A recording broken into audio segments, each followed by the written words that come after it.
Hello, bonjour à tous, bienvenue sur Caro Magic Books, j'espère que vous allez bien. Alors je vais refaire un petit réglage parce que j'ai l'impression que le portable n'est pas tout à fait droit et ça me perturbe. Donc je vous retrouve aujourd'hui pour un update lecture, voilà, enfin j'ai plein de livres à vous présenter. Voilà, ça ce sont les livres du Plib que j'ai lus et enfin encore il n'y a pas tout. Parce qu'il y en a qui étaient en numérique, donc voilà, je ne me fais pas trop d'illusions. Je sais que je n'aurai pas le temps de vous parler de tous les livres, mais bon, c'est pas grave. En plus, je suis super bien accompagnée aujourd'hui. Attention, ça c'est voilà, on en trouve partout dans la maison, les jouets des enfants. Ça c'est, je vais pas retrouver le nom. Je vais pas retrouver le nom. C'est un feuilleton. C'est j'ai les Transformers en tête, mais c'est pas ça du tout. C'est les Power Rangers, voilà, c'est ça. Donc voilà, j'ai deux casques Power Rangers et des épées pour me défendre au cas où. Voilà, sinon, alors je reprends mon petit carnet de lecture pour essayer de vous faire les livres dans l'ordre.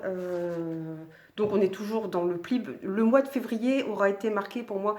Je n'ai lu que des livres du prix de l'imaginaire, puisqu'on doit rendre les votes pour le 10 mars. Alors je pense que vous aurez la vidéo après. Donc on aura rendu nos votes pour les 5 finalistes en jeunesse young adulte et en jeunesse young adulte. Oui, c'est ça, jeunesse young adulte et en adulte. Puisque moi je suis jurée sur les deux. Voilà, alors il y a encore plein de livres que je voulais lire. Je suis assez contente parce que j'en ai lu pas mal. Il faudrait que je fasse mon bilan du mois de février, mais oui, on est encore en février. On est le 28 au moment où je tourne en fait. Et voilà, je suis contente parce que j'en ai lu, vous voyez, il y en a quand même pas mal, plus ceux que j'ai lus en e-book. Il y en a 3 ou 4 que j'ai lus en e-book, donc c'est quand même pas mal. J'ai lu à un bon rythme. Là, je suis en train de lire Crime surnaturel de Pauline Cidre aux éditions du Chat Noir, qui fait partie aussi du Plib. Bon, j'en suis presque à la moitié. Voilà, j'ai encore le temps de voter. Normalement, c'était jusqu'au 10 mars. Je me demande si la date n'a pas un peu changé, mais de toute façon, moi, je travaille en fin de semaine, donc je rendrai mon vote avant le 10 mars, puisque après, je vais être au boulot. Enfin, voilà. Je vais pas rentrer, je rentre très tard le soir quand je bosse, donc je vais pas me mettre dans les votes. Et voilà, je vais faire ça à tête reposée. J'ai déjà 3 sur en jeunesse. Euh, un sur en adulte, un deuxième je pense aussi, et pour le reste c'est peut-être un troisième. Ouais, j'hésite. C'est compliqué, c'est compliqué, c'est plus compliqué en adulte. Voilà. Sinon, je vais pas parler plus longtemps de mes difficultés à choisir mes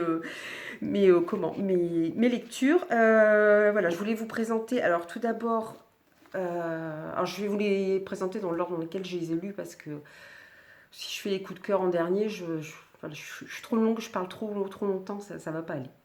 Donc on a un beau soleil aujourd'hui, mais du coup ça donne un effet un petit peu, voilà. Je ne vais pas me plaindre, on a un beau soleil, mais c'est du coup ça fait ressortir le blanc, ça peut être pas super génial, même pour la luminosité sur les livres.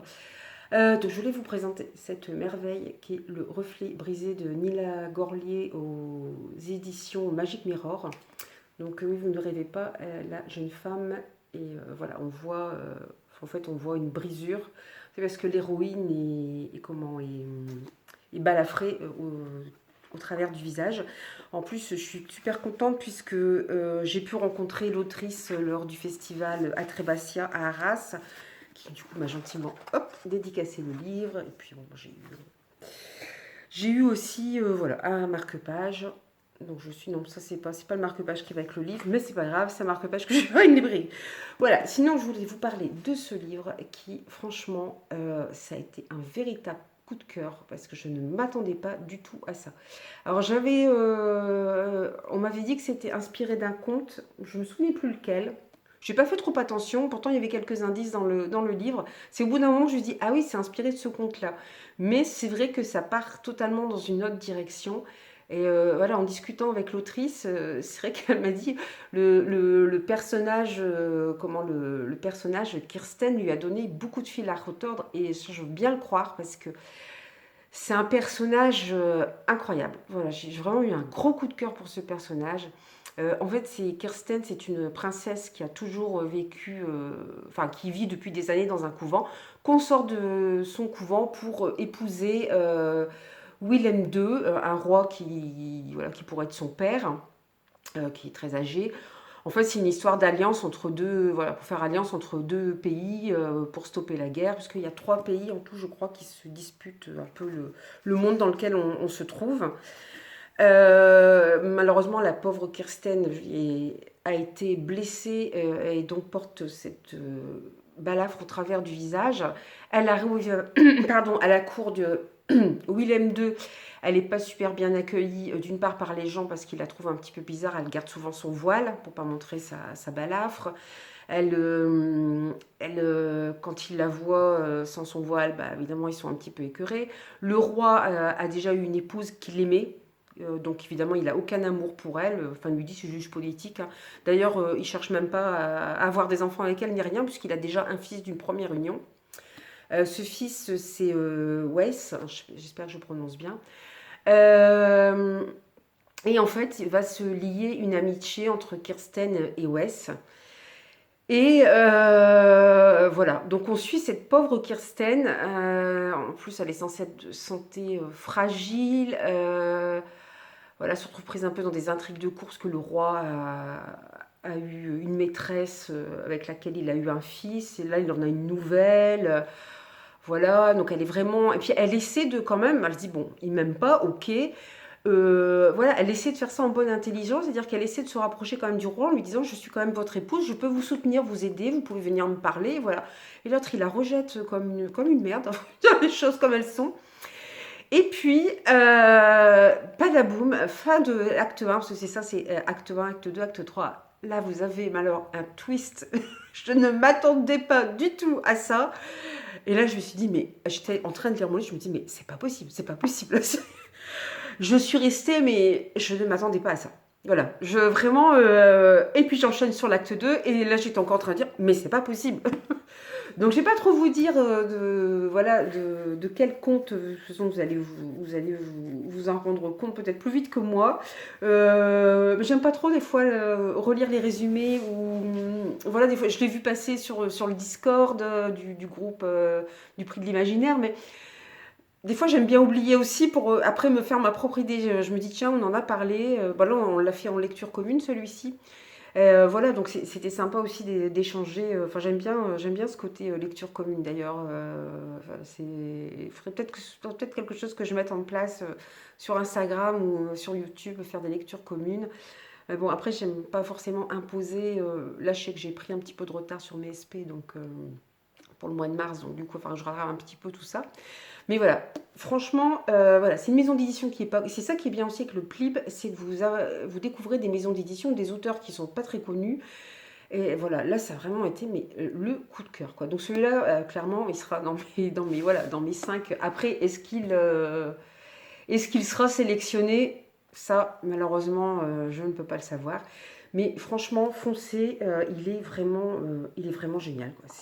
J'ai adoré. Il n'est pas très cher, il est à 19,90 €. Je sais que maintenant le prix des livres a augmenté, donc de temps en temps je le dis. Mais c'est vraiment un petit bijou. Voilà pour le premier. Alors, après, je ne me trompe pas, je vous les donne dans l'ordre. J'espère que j'en ai pas déjà parlé celui-là, mais je ne pense pas. Il s'agit du Parfum de l'impératrice. Alors, c'est de Leslie Tanguy. Là, c'est le tome 1, L'Archipel, et c'est aux éditions Gulfstream. Ouais, l'objet livre est magnifique, hein. C'est plein de dorures. En fait, ça représente un flacon de parfum. En fait, on se retrouve dans un monde post-apocalyptique avec un petit côté steampunk. L'eau a envahi la plupart des terres, et les humains se sont réfugiés dans des îles, puisque en plus d'avoir perdu la plupart des terres à cause de raz-de-marée, enfin, c'est aussi parce que voilà, on n'a pas su respecter notre terre, et voilà, les flots ont envahi la planète. Et en plus de ça, des créatures style Léviathan, Kraken sont apparues et ont continué à dévorer les hommes. Donc voilà, donc on se retrouve dans un roman post-apocalyptique. Alors moi je m'attendais à quelque chose, alors c'est en young adulte, hein. Je m'attendais à quelque chose de surtout de plus dur, mais en fait on se retrouve dans une ambiance assez au début, au début, hein, pas après, mais assez confortable, cosy. On suit trois personnages hein, que je me tombe pas dans le Nimue, Lugen et Tidorel. Voilà, qui vivent sur l'archipel, qui est l'île principale de ce monde, qui est gouvernée par une impératrice. Et l'impératrice lui prend l'envie voilà, de demander un nouveau parfum. Voilà, on voit un super flacon de parfum. De demander un parfum. Parce qu'elle en a marre de son parfum. Voilà. Donc, vous voyez, on est un peu dans ce côté un petit peu superficiel, je dirais. Donc, en fait, les trois personnages décident de trouver une fleur très rare pour créer ce parfum. Mais il faut aller sur d'autres îles pour créer ce parfum. Ils sont quand même dans des classes sociales tous les trois assez aisées, même si pour surtout Nimue et puis Lugen, ils travaillent. Elle travaille, ils font partie de compagnonnage en fait. Elle s'occupe de thé, lui il est parfumeur. Enfin, voilà, ils ont chacun, voilà. C'est très hiérarchisé au niveau social. Et en fait, l'autrice utilise un vocabulaire voilà, qui est toujours rapport au parfum, aux senteurs, voilà, enfin, vous avez l'impression voilà, de sentir des effluves de parfum quand ils arrivent dans un lieu, et surtout quand ils sont face à un nouveau personnage, ou quand un personnage réapparaît dans l'histoire. Et on est au point, moi j'ai vraiment eu l'impression que les senteurs définissaient la classe sociale des gens. C'est-à-dire que si vous sentez bon, si vous sentez un tel style, bon déjà on voit si vous êtes un homme ou une femme, même les yeux fermés, et voilà, on sait que vous appartenez à telle classe sociale ou pas, et voilà, donc c'est vrai que ce vocabulaire, c'est quand même assez rare de voir un vocabulaire aussi riche, voilà, qui parle autant de senteurs et de parfums. Et donc nos trois personnages vont se retrouver quand même malgré eux mêlés à des complots les complots politiques. En plus, ils vont braver enfin, les interdits en prenant un bateau, parce que normalement, on n'a pas le droit de quitter les îles comme ça, pour rechercher cette fameuse fleur. Donc, ils vont se retrouver à embarquer dans une aventure. Vous voyez, il y a hop, le bateau qui est là. Et en fait, je trouve qu'il y a un choc, pas un choc des civilisations, mais un choc voilà, de rencontre. Déjà, quand ils montent sur le bateau, c'est un peu des graines de pirates. Hein, ceux qui sont sur le bateau, ils transportent voilà, des choses interdites, mais que les habitants de l'archipel sont bien contents quand même de leur acheter au noir. Voilà, on se retrouve avec des semi-pirates, donc déjà des gens plus durs, hein, un peu plus rustres. Il y a même une femme dedans, mais alors j'ai adoré ce personnage féminin qui est celle qui s'occupe des canons du bateau, tout ça. Et puis ils vont même arriver sur une autre île où là vivent des gens qui s'occupent. En fait, ils survivent plus qu'autre chose, donc ils sont pas du tout comme les trois personnages qui viennent de l'archipel, qui vivent dans un monde assez préservé en fait.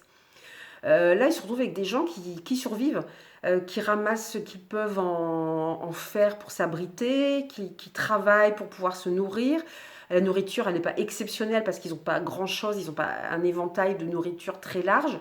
Voilà, et là, on attaque à un côté un petit peu plus steampunk, puisque ce sont des gens voilà, qui récupèrent de vieilles machines, tout ça. Donc, voilà, donc la première partie fait assez, voilà, c'est en mode cosy, et puis après on se dit, ah ouais, mais il y a des complots derrière, et on se rend compte qu'il y a d'autres personnes qui ne vivent pas du tout dans un monde confortable, contrairement à ce qu'on pourrait croire en lisant le début du livre. Là, je le conseille pour des ados, il n'y a pas de souci, je ne sais pas à partir de quel âge. Après, c'est plus selon le rythme de lecture, mais il n'y a pas vraiment de moments très très violents. Moi, je pense qu'à partir de 15 ans, ça peut être lu quand même. Si c'est quelqu'un qui a un bon niveau de lecture, même à partir de 13 ans. Voilà, puis l'objet livre est beau, vous avez un signé, tout ça. Enfin, c'est vraiment, c'est superbe. Donc ça, c'est une première partie. Le tome 2, je ne sais plus quand est-ce qu'il sort. Fin d'année, je crois, en septembre. Il y a quelques illustrations. Évidemment, je les cherche, je ne les trouve pas. Voilà, ça se présente comme ça à chaque chapitre, donc c'est vraiment, voilà, il est juste magnifique, quoi. Il y a pas à dire. Je serais curieuse de voir la couverture du tome 2, hein, ce qu'ils vont faire comme couverture, parce que celle-là est vraiment très belle. Ensuite, j'ai lu, alors là on est plus dans la catégorie adulte, pour dire je garde tout, je garde même les communiqués de presse. De Profundis, alors c'est de Carole Boucli et c'est aux éditions. Il faut que je recherche parce que c'est une maison d'édition que je ne connais pas non plus. Enfin, que je ne connaissais pas, donc j'ai oublié le nom, donc on n'est pas plus avancé. C'est JSE Édition, hein, c'est Jeanne Célène Édition, voilà, ça me revient. Jeanne Célène Édition. Voilà, il y a des super reflets de la mort qui tue dans le livre. Là. Ça, vous voyez bien ma porte-fenêtre à l'arrière. Voilà. Donc là, par contre, l'action se situe à notre époque et en Bretagne. En fait, l'héroïne Agnès est horlogère. Elle a quitté sa petite île bretonne depuis très longtemps. Et puis, disons que ça n'a pas trop plu à son père est parti en même temps qu'elle, en plus, parce qu'il voulait aussi quitter l'île. Donc, il y a un gros malaise avec sa mère et sa sœur qui sont restés sur l'île. Or, sa mère l'appelle sur l'île en lui disant que l'horloge du clocher de leur musée est tombée en panne, donc elle a besoin de ses compétences. Donc, Agnès décide de s'y rendre. Bon, on sent que c'est un peu tendu, même si la mère fait des efforts. On a un prologue qui est un petit peu déroutant au début, puisqu'il se passe... Est-ce que ça va être noté ? Il se passe première moitié du 19e siècle, voilà, qui nous met sur... oh là, il y a eu un drame, quelqu'un a été tué, et on voit des gens qui se sont rassemblés, et qu'en fait ils disent plus jamais ça. Et ensuite on va lire des extraits d'un journal qui date de 1828. Et Agnès, en arrivant sur cette île, va se rendre compte qu'il y a une atmosphère un petit peu étrange, bizarre. Il va y avoir... Enfin, pour finir, elle va vouloir trouver ce carnet. Elle va avoir connaissance de ce journal intime, en fait. Elle va vouloir le trouver. Mais elle n'est pas la seule à le chercher. En fait, on suit un personnage qui s'appelle... Enfin, des personnages qui s'appellent... L'un s'appelle Midi, l'autre s'appelle Minuit. Voilà, un qui commence à prendre l'ascendant sur l'autre en lui faisant faire des choses, voilà, en le poussant au crime en fait. Et Agnès se met un petit peu en danger. Alors on sent, de toute façon c'est noté dans le résumé, on sent tout de suite qu'il va y avoir une partie de fantastique. Voilà, c'est un roman qui se passe à notre époque, mais il va y avoir une partie de fantastique. Mais voilà, moi j'étais, enfin en plus le roman est assez court, vous voyez. J'étais pressée de tourner les pages pour savoir mais de quoi on va parler. Qu'est-ce que c'est vraiment? Je sais qu'il y a une part de fantastique, mais qu'est-ce que ça va être? Voilà. Donc j'avais hâte de tourner les pages. Il se lit très bien. Voilà. Franchement, je remercie d'ailleurs Books on Demand parce que c'est eux qui m'ont envoyé le livre. Mais voilà, c'est vraiment, voilà, c'est presque un page turner en fait, parce que on a ces extraits de journaux qui datent de 1828, avec Agnès qui mène son enquête. Il y a des choses un peu étranges qui se passent autour d'elle. Petit à petit, ça va remettre en question ses croyances aussi. Donc voilà, c'est assez prenant et voilà, c'était assez addictif à ce niveau-là. Le suivant, qu'est-ce que j'ai lu après tout ça? En plus, il faut que je me méfie parce qu'entre deux, j'ai quand même lu d'autres livres. Celui-là, c'est Grain de sable, mais je l'ai pas pris avec moi, donc je vous en parlerai une autre fois. J'ai lu, alors je l'avais depuis, je vous l'ai présenté en book-haul, je crois en juillet ou août de l'année dernière. Le tome 2, je ne sais pas s'il est sorti ou s'il va bientôt sortir, je ne suis pas très sûre. Vous l'avez certainement vu passer sur Instagram, Booktube. Donc c'est Sistra de Marine Stengel aux éditions Plume Blanche, avec encore une fois une superbe couverture. Et puis là vous avez... On suit deux sœurs, donc je pense que ce sont les deux sœurs en fait qu'on voit sur la couverture et la quatrième de couverture. Donc là c'est première épreuve, c'est une duologie je pense, donc il n'y aura pas de... Enfin il y a un diptyque, donc il n'y aura pas de troisième tome, si j'ai bien tout compris. On est dans une dystopie.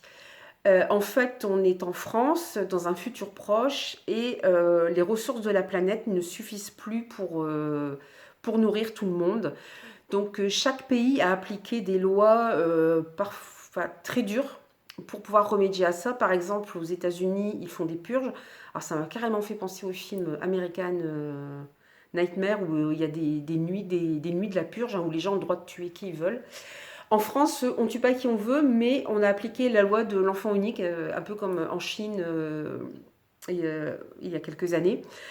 Et voilà, là on va suivre, alors je vous dis pas de bêtises hein, sur les prénoms, Kali, ah oui, ah, pour une fois j'avais bien retenu le prénom, Kali, elle vit avec ses parents tranquille et malheureusement sa mère tombe enceinte sans le vouloir, donc elle va avoir une deuxième petite fille, Kaya. Kali aime bien sa petite sœur, il n'y a pas de problème, sa mère est catastrophée par contre parce que la loi oblige les parents à se séparer de leurs enfants et à la majorité de l'un des deux enfants, donc là ce sera la majorité de Kali, les deux sœurs vont enfin quelle que soit la fratrie, hein, que ce soit des filles, garçons, deux garçons, filles, ils se retrouvent et doivent se battre et un seul, il ne doit en rester qu'un, c'est ça en fait, c'est un peu la Highlander, c'est voilà, un seul doit rester en vie. Donc, Kali étant un petit peu plus âgée, elle passe des tests. Voilà, on suit toute leur histoire comme ça. Elles ont des flashbacks du passé et on les suit dans leurs différents instituts. Kali est placée dans l'institut E parce qu'ils ont découvert qu'elle avait de grandes capacités intellectuelles. Donc, ils l'ont mise là. C'est plus pour former les futurs intellectuels. Kaya, malheureusement, étant trop petite, on ne peut pas vraiment juger de ses capacités intellectuelles. Donc, de fait, elle est envoyée en F. Et en F, c'est là où on forme les futurs soldats, et je peux vous dire que c'est très très dur. C'est-à-dire Kaya, quand on la retrouve, elle est pleine de cicatrices, de coups, enfin voilà, c'est très très dur, c'est très dur. Kali, c'est vrai qu'il y a des règles très strictes, mais à part ça, ils sont en cours, quoi. Voilà, ils suivent des cours comme vous et moi, on a suivi des cours. Kaya, c'est presque une survie de tous les jours. C'est voilà, c'est se battre jusqu'au sang. Bon, le but n'est pas quand même de tuer l'autre, mais voilà, c'est très. Donc alors à un moment, moi je me suis dit, bah, mais en fait les dés sont pipés parce que ils doivent se battre en territoire neutre. Et là, je crois que c'est en ex-Yougoslavie. Je sais plus dans quel pays d'ex-Yougoslavie. Je vais pas vous dire une bêtise. Et là, on se dit, mais les dés sont pipés, parce que Kali, elle a aucune chance contre Kaya. Quand on voit Kaya, la combattante que c'est, ils vont être largués comme ça, il n'y a pas d'épreuve intellectuelle, je veux dire, qu'est-ce qui va se passer? Alors, la première partie, c'est vrai que je pensais pas que ce serait une dystopie. C'est vrai que j'ai lu beaucoup de dystopies, donc je me suis dit, ah, je retombe dans une dystopie. Mais la suite est vraiment très prenante quand elle se retrouve en terrain neutre, parce qu'il y a voilà, des rebondissements auxquels je m'attendais pas. Parce que je me suis dit, mais Kali, elle va pas survivre 2 heures là-dedans. C'est pas possible, à moins de se cacher un petit peu partout. Mais bon, voilà, et c'est très cruel parce qu'on va voir, voilà. Un jeune homme tuer sa petite sœur. Kali assiste à ça. On voit que ce jeune homme, il est dévasté d'avoir dû tuer sa petite sœur, mais voilà, c'était lui ou elle. Et en même temps, on se dit, il y a des trucs un petit peu étranges parce qu'on ne parle pas des parents. Qu'est-ce qu'ils sont devenus? Parce qu'en plus, ils ont enfreint la loi, donc ils ne sont pas punis. On ne sait pas ce que sont devenus les parents. Les sœurs avaient le droit de se rencontrer une fois par an, séparées par une vitre. Juste avant l'épreuve, les parents ont le droit d'aller voir un des deux enfants, mais qu'un seul des deux. Or, ils ne vont voir aucun. Alors, Kali se dit, elles sont parties voir Kaya. Kaya se dit, ils sont partis voir leur préféré, Kali. Parce que Kaya est jalouse, évidemment, de Kali, puisque Kali est.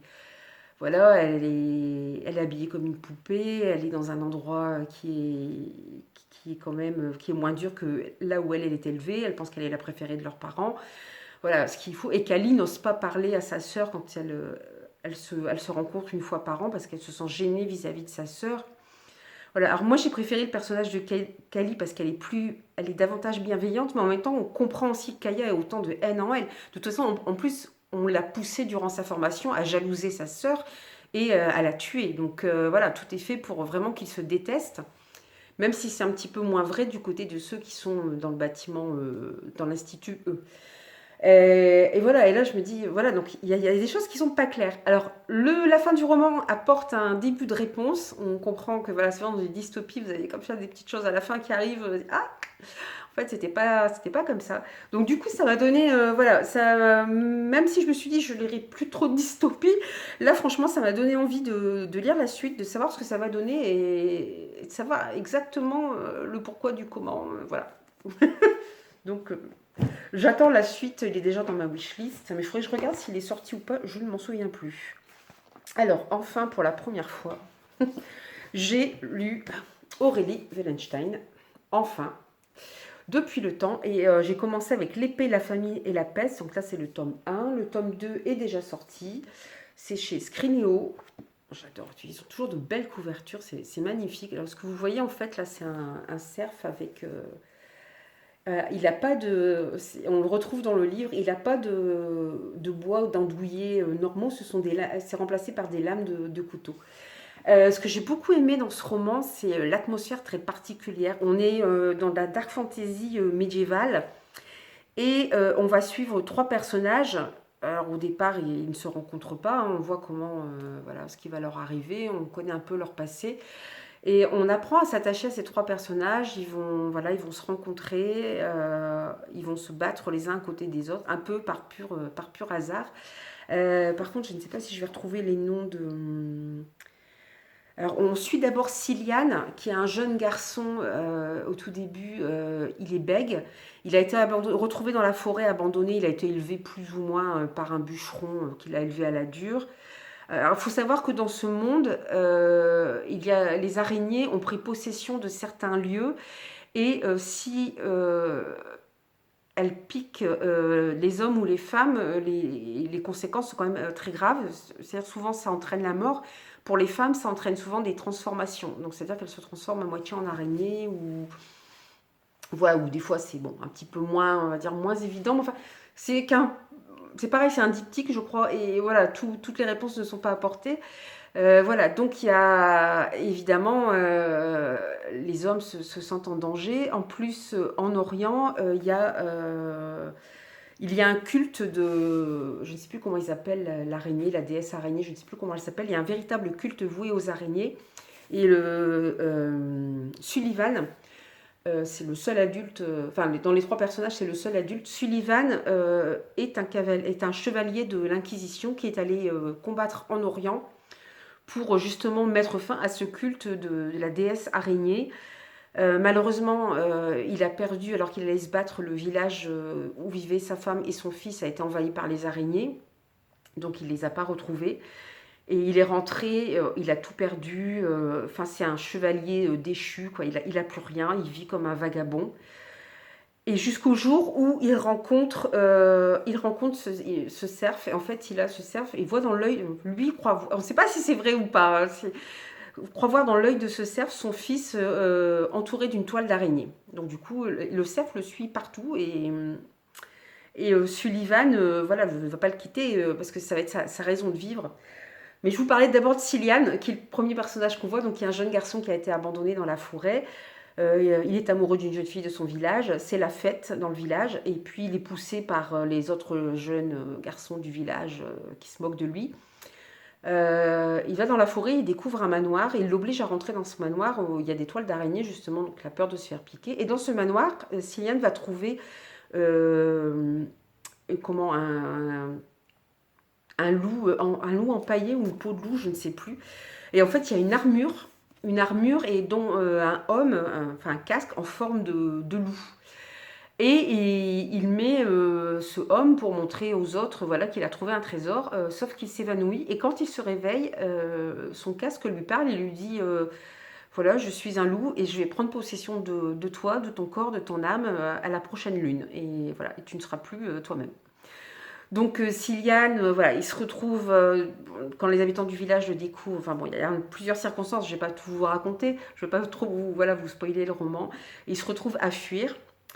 On va suivre aussi Erin, qui est une jeune fille qui travaille comme tisseuse. Sa mère a été pendue il y a plusieurs années comme sorcière. Bon, on est un peu voilà, il y a l'Inquisition, voilà, ce côté voilà, de la vraie histoire.